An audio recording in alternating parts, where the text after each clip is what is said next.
तो दोस्तों अभी बजे हैं सुबह के 5:30, 5:30 हो रखे हैं। और मुझे भी ना काफ़ी देर से नींद नहीं आई थी, तो मैं उठ गई। अब फिर तो यहाँ पे मंदिर की लाइट खोल लेते हैं, तो मैं आपको दिखाती हूँ। सुबह सुबह का टाइम है, यहाँ पे दरवाजे बंद कर रखे हैं। दोनों चले गए घूमने के लिए, वॉक करने के लिए। तो बाहर से लाइट बंद करी है पतिदेव ने, और ऊपर के बरामदे की लाइट जला रखी है, और नीचे की बंद कर रखी है। अभी अंधेरा ही है, अभी उजाला नहीं हो रखा है। ये देखिए अभी अंधेरा है। तो चलते हैं अंदर की तरफ, पानी गर्म करने रख लिया। और आज धोने बहुत सारे कपड़े, मतलब 2 बाल्टी भर के कपड़े धोने हैं आज। तो आते हैं अंदर की तरफ। तो किचन में जा कर के थोड़ा सा मैं अपने लिए बना लेती हूँ गुनगुना सा पानी। तो फिर आराम से बैठ करके थोड़ी देर पानी पीते हैं। ये यूट्यूब फैमिली, नमस्कार, प्रणाम, छोटों को ढेर सारा आशीर्वाद। कैसे हैं आप सभी? उम्मीद करती हूँ बहुत बहुत अच्छे होंगे अपने घरों में। हम भी बहुत अच्छे हैं। मैं रजनी एक बार फिर से आप सभी का अपने चैनल में स्वागत करती हूँ। तो चलिए आज का नया ब्लॉग शुरू करते हैं। अभी सुबह सुबह का टाइम है, अभी बजे हैं 6:20 हो रखे, मतलब 6:20 हो गए। मुझे 3:30 बजे से नींद ही नहीं आई थी, उठी ही थी, तब से उठी थी। तो फिर मैंने कहा सब घूमने चले गए दोनों जने बाप बेटे। तो मैंने कहा चलो उठ जाती हूँ, वीडियो भी शुरू कर लेती हूँ। और वीडियो जो कल बनाई थी उसमें वॉइस ओवर देना, उसका आज डालनी है, तो वो भी कर देती हूँ काम।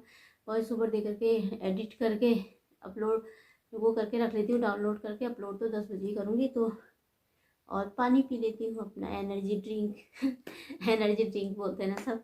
कोई एलोवेरा का पीता है, कोई आंवले का पीता है, कोई गर्म पानी में नमक शहद डाल करके और वो क्या नींबू डाल करके पीता है। बहुत प्रकार के पीते हैं। कोई अजवाइन का पानी पीता है, कोई शहद का पानी पीता है, कोई जीरे का पानी पीता है, जिससे एनर्जी आती है, जो अच्छा भी होता है शरीर के लिए। पर मैं अदरक का पानी पीती थी, आजकल वो बंद कर रखा है। तो अब मैं ना सिंपल सा पानी लेकर के आई हूँ, हल्का हल्का गुनगुना करके। तो मैंने कहा ये पी लेती हूँ भैया, जिससे थोड़ा एनर्जी रहेगी। और रात को थोड़ा मेरी तबीयत सही थी, मतलब सही क्या, खुजली दाने तो सारे सही हो गए हैं दवाई से। एक दिन में ही मतलब दवाई से, और वो सुई लगाई थी ना मैंने, उससे दाने सारे मतलब सही हो गए, सूख गए हैं सारे, मतलब सही हो गए छोटे छोटे। लेकिन थोड़ा बदन में तो खुजली नहीं हुई थी कल, थोड़ा थोड़ा यहाँ ऊपर और थोड़ा ना पैरों पे खुजली हुई थी। तो आज थोड़ा और अच्छा सा लोशन लेकर आएंगे। लोशन तो दिया था उसने, छोटा सा दिया था ना, तो उसमें मैंने पूरा ही लगा दिया था पूरे बदन में ही, तो वो ख़त्म हो गया। तो अभी मैंने कहा थोड़ा सा और ले आएंगे, हल्की हल्की सी खुजली और हो रही, बाकी तो बहुत फर्क है, सब कुछ ठीक है मतलब। और दवाई अभी 2 ही खुराक खा रखी, ज़्यादा तो नहीं खाई थी मैंने। सुबह और शाम की थी वो, तो सुबह के जब लेकर आए थे तब खाई थी मैंने 12 बजे के टाइम पे, कितने उस समय, फिर शाम को खाई थी। तो अभी और लेकर के आएंगे, लोशन मंगाऊंगी थोड़ा और खुजली वाला अच्छा सा। चलिए फिर आप ब्लॉग में बने रहिएगा। तो जी अब लग जाते हैं अपने काम में और साफ़ सफाई में। और साफ़ सफाई बहुत ज़रूरी है। बहुत से लोग बोलते हैं ना, कितनी साफ़ सफाई करते हो? और यार साफ़ सफाई करनी पड़ती है ना, इतनी गंदगी हो जाती है घर में, तो क्या कहो। घर की साफ़ सफाई बहुत मायने रखती है एक औरत के लिए। कहते हैं ना, एक औरत ही घर को स्वर्ग भी बनाती है। आदमी तो घर मकान बना के दे देता है, लेकिन उसको घर तो एक महिला ही बनाती है ना। और हम चीज़ें जोड़ते हैं, और कहीं जिसका बहुत कम सामान है तो इतनी ज़्यादा गंदगी नहीं होती है। पर सामान ज़्यादा हो ना, तो ओने कोने हर रोज़ गंदे हो जाते हैं। कभी दरवाजे के पीछे नहीं देखोगे तो छोटे छोटे जाले लगे रहते हैं, कभी खिड़कियों में छोटे छोटे जाले लगे रहते हैं। अलमारी साफ़ करना, अलमारी के पीछे, और ये ड्रेसिंग के पीछे, बेडों के पीछे, सोफ़ों के, कितनी कितनी गंदगी हो जाती है ना। कभी किसी कमरे में, कभी किचन में, कभी कहीं। तो क्या नाम कहते हैं ना, जब घर बनाते हैं तो जो बहुत से लोग, जैसे बहुत सी लोग अपने ससुराल से दूर रहते हैं, कई लोग ससुराल में नहीं रहते हैं, या कोई परेशानी होती है, अपनी प्रॉब्लम होती है। कई इंसानों की, हर किसी की अपनी अपनी लाइफ होती है ना, हर किसी की अपनी अपनी ज़िंदगी, किसी की ज़िंदगी में क्या है कोई नहीं जानता है ना। तो बहुत से लोग जैसे अपने बच्चों के फ्यूचर में भी बाहर जाते हैं बच्चों को पढ़ाने के लिए। कोई हस्बैंड के साथ बाहर जाते हैं, कोई किराए में रहते हैं, कोई अपने छोटा सा घर बनाते हैं उसमें रहते हैं। ज़्यादातर तो किराए में ही रहते हैं। और एक कमरा किराए पे लेते हैं। एक कमरे में भी जो सामान जोड़ते हैं ना, तो एक गृहस्थी बसाते हैं ना, तो बहुत चीज़ों की ज़रूरत पड़ती है ना। सोने के लिए बेड भी चाहिए, और सबसे पहले तो किचन से ही शुरुआत होती है ना। बाल्टी लाओ, पोछा लाओ, झाड़ू लाओ, गैस लाओ, बर्तन लाओ, उसी से होती है ना। क्योंकि हम लोगों ने ये चीज़ें शुरू से ही देख रखी है ना। और जो कई मेरे जैसे होंगे, बहुत से लोग ससुराल से दूर रहते होंगे, या शुरू में जिसने नहीं देखा है सब कुछ, सब ने अपनी अलग से गृहस्थी बसाई है, अलग से रहे हैं। कोई किराए के चक्कर में बाहर चले जाते हैं, बाहर जॉब के चक्कर में, कोई कैसे, तो आखिर में एक रेंट में ही रहते हैं ना। तो उन्हें 1-2 कमरे में ही सामान जोड़ना पड़ता है ना। और जोड़ते जोड़ते जोड़ते जोड़ते सामान इतना हो जाता है कि उसकी सफाई भी करनी पड़ती है, ओने कोने भी देखने पड़ते हैं, ड्रेसिंग भी लेना ही पड़ता है भैया, वो भी ज़रूरी है ना। अलमारी भी लेनी पड़ती है, वो भी ज़रूरत की चीज़ है। बेड भी बनाना ही पड़ता है, भले छोटा ही बनाओ लेकिन बनाना ही पड़ता है। कई लोग ऐसे भी होंगे जो ऐसी चीज़ें जोड़ते होंगे, या शुरू शुरू में जो जिसने ये चीज़ें देखी होंगी तो वो समझ गए होंगे, है ना, कि हाँ यार शुरू में हर चीज़ जोड़ना पड़ता है। शादी हुई है, ससुराल में है तो चलो सामान आ जाता है अपना, तो एक कमरे में होता ही है। लेकिन जो अलग से बसाते हैं अपनी गृहस्थी, अलग से रहते हैं, या अलग से जॉब के सिलसिले में, बच्चों के सिलसिले, जिस जैसी भी हो, मतलब पर की सबकी ज़िंदगी है ना।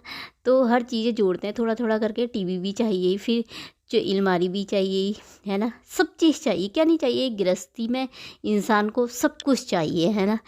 तो घर में सामान जोड़ते हैं, चाहे किराए का ही हो, पर उसे साफ़ सुथरा रखना भी एक महिला का काम होता है। क्यों? उसे साफ़ सुथरा रखेगी तो सामानों की उम्र भी लंबी होती है, कहते हैं ना। अगर हम बहुत दिन तक देखेंगे नहीं तो यार काम भी एकदम से बहुत सारे बढ़ जाते हैं कि यार इतना काम हो गया, हमने पहले क्यों नहीं सफाई करी होगी। और रोज़ करो थोड़ा थोड़ा तो चीज़ें साफ़ रहती हैं, तो इतनी गंदगी भी नहीं होती है ना।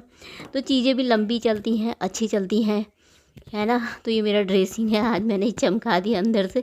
कई दिनों से नहीं साफ़ कर रखा था, तो आज जिसकी धूल मट्टी सब साफ़ कर दी मैंने, धूल उल। अब नीचे का रह गया, और नीचे तो इतना भरा है कि मेरा कम है, इन लोगों का ज़्यादा सामान है। पता नहीं क्या क्या डाल रखा है इन्होंने, किसी में चश्मा, किसी में कढ़ाई, किसी में कुछ, किसी में कुछ। अब नीचे की सफाई मैंने कहा आराम से करूँगी, टाइम फिर ज़्यादा हो जाता है। कपड़े भी बहुत धोने हैं आज। चादर भी यहाँ की मैंने चेंज कर दी थी, अब मैं लगा लूँगी झाड़ू। और ओनों कोनों में ना आए दिन गंदगी होती है, कभी कहीं कभी कहीं। एक चीज़ नहीं देखोगे तो ना दूसरे दिन देखोगे तो वहाँ भी गंदगी होती है। इससे सफाई अगर थोड़ा थोड़ा रोज़ करते रहे ना, तो इतनी ज़्यादा गंदगी नहीं होती और ज़्यादा मेहनत भी नहीं लगती है। और बहुत दिनों बाद करेंगे, बहुत टाइम बाद, महीनों बाद, हफ्तों बाद, तो चीज़ गंदा हो जाता है, चीज़ें भी गंदी होती हैं और सामान भी गंदा होता ही होता है। खैर, और धूल मट्टी तो पूछो ही मत। धूल तो कहाँ कहाँ, एक चीज़ नहीं देखोगे दूसरी जगह से आ जाती है, दूसरी चीज़ नहीं देखोगे तीसरी जगह होती है। सामान ज़्यादा होगा तो कचर पचर में ना गंदगी भी ज़्यादा हो जाती है। सामान कम है तो नहीं होता है, और सामान सभी कुछ चाहिए, क्या नहीं चाहिए, है ना। तो यहाँ पे मेरा सारा साफ सफाई हो गई थी, अंदर भी बाहर भी। कपड़े धो भी लिए थे बाहर से ही बैठ करके, मशीन तो ख़राब हो रही थी, दोनों जनों ने मिल के धो लिए थे। फिर पतिदेव से मैंने कहा मेरे बालों में लगा दो भाई आज मेहंदी, तो थोड़ा सर भी थोड़ा ठंडा ठंडा सा हो जाएगा, क्योंकि मेरे सर में बहुत एलर्जी हो रखी है ना, इसलिए सर भी बहुत ठंडा ठंडा सा हो गया था मेरा। तो सर की एलर्जी सही हो गई थी, तो मैंने कहा लगा लेती हूँ, सर में भी ठंडा ही पड़ जाएगी। और अभी बनाना नाश्ता सिर्फ हम दोनों के लिए। रिसू का तो आज व्रत है मंगलवार का, उसके लिए नहीं बनाना है। तो मैंने कहा देर से नहाऊंगी, मैं आराम से नहाऊंगी अपना, तब तक सारा काम भी हो जाएगा। तो आज थोड़ा लेट ही नहा लेंगी, क्योंकि आज मेहंदी लगा रखी है। फिर आ गई थी मैं छत में मैंने डाल लिए थे कपड़े डालने के बाद फिर यहाँ पे ना टमाटर तोड़ दिए मैंने, इतने टमाटर लगे थे, मैंने कहा तोड़ दी थी, नहीं तो चिड़िया जैसी आती है ना, वो आधा आधा खा करके ना फेंक जाती है, वो मतलब आधा आधा खा कर छोड़ देती है पेड़ में, फिर वो ख़राब भी हो जाता है। तो इसलिए मैं यहाँ छत से ही ले आई थी टमाटर तोड़ करके। और आज मेरी साफ़ सफाई भी हो गई अंदर की, तो अच्छा लगता है ना साफ़ सफाई करो। तो अभी बजे हैं 11:30 हो रखे हैं, और मैंने नहा लिया, मतलब 9 बजे मेहंदी लगाई थी मैंने, 9 बजे से 11 बजे तक ही रखी, ज़्यादा नहीं रखी मैंने, ज़्यादा मैंने रखी। तो मैंने नहा धो लिया है, कपड़े अपड़े धो करके सब, आधे कपड़े तो सुबह ही धो दिए थे, वो डाल दी थी छत में। तो अपने नहाए के भी डाल आई हूँ। और अभी ना अपने लिए मैंने थोड़ा सा दूध बनाया, दूध बना के लेकर आई हूँ, क्योंकि मैंने नहाया था ना तो मैंने ठंडे पानी से सर धो दिया था। फिर बाद में नहा पूरा सर धोने के बाद, क्योंकि मेहंदी में तो कितना सारा पानी लग जाता है, बहुत ही सारा, 2 बाल्टी से तो कुछ भी नहीं होता है। तो 2 बाल्टी गर्म पानी धोता, पर उससे कुछ भी नहीं होता। तो मैं सर को ना अधिकतर मैं ठंडे पानी से ही धोती हूँ। जैसे सर को ठंडे पानी से धो, चेहरे को ठंडे पानी से धो तो सही रहता है ना, गर्म पानी से कभी नहीं धोना चाहिए। तो मैं ठंडे पानी से धो लेता हूँ, जब ज़्यादा ही ठंडा होता है ना तभी भी मैं एक बार तो ठंडे पानी से धोती हूँ, उसके बाद हल्का गुनगुने पानी से धो लेती हूँ। तो गर्म पानी से बाद में मैंने गर्म हल्का गुनगुना कर रखा था पानी, वो डाल लिया था फिर सर में पूरा धोने के बाद। तो और थोड़ा ना सर में ठंडाई जैसी पड़ी, क्योंकि सर में भी मेरी एलर्जी जैसी हो रखी थी ना बहुत, तो वो सही हुई। तो थोड़ा मेहंदी से ठंडाई पड़ जाती है ना सर में, तो अच्छा लगता है। तो अब इसीलिए मैंने कहा मैं थोड़ा सा दूध बना लेती हूँ, सर ठंडा हो जाएगा नहीं तो। और बाहर मौसम हो रखा आज ख़राब। तो और जितने भी मेरे यूट्यूब फ्रेंड हैं सब ने मुझे पूछा था, और सब ने प्यारे से कमेंट किए थे, अपना ख्याल रखना, हॉस्पिटल दिखा लेना। तो अच्छा लगता है ना, जैसे कभी कोई अपने दोस्त हो या अपने साथ के यहाँ कोई थोड़ा सी दुख बीमारी भी पूछ लेना, तो बड़ा अच्छा लगता है ना।